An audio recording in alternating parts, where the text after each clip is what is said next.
بسم اللہ الرحمن الرحیم۔ جابر بن عبداللہ رضی اللہ عنہ سے مروی ہے، انہوں نے نبی کریم صلی اللہ علیہ وسلم سے سنا، فرما رہے تھے، جب تم میں سے کوئی شخص کھانا کھائے اور لقمہ گر جائے تو جو اسے لگا ہے اسے صاف کر کے کھا لے، اسے شیطان کے لیے نہ چھوڑے، اور جب تک اپنا ہاتھ چاٹ نہ لے رومال سے صاف نہ کرے، کیونکہ انسان نہیں جانتا کہ کون سے لقمے میں اس کے لیے برکت ہے۔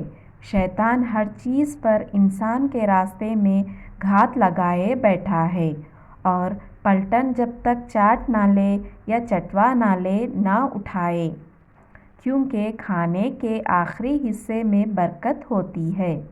رسول اللہ صلی اللہ علیہ وسلم نے فرمایا، کھانا کھلاؤ، سلام پھیلاؤ، جنتوں کے وارث بن جاؤ۔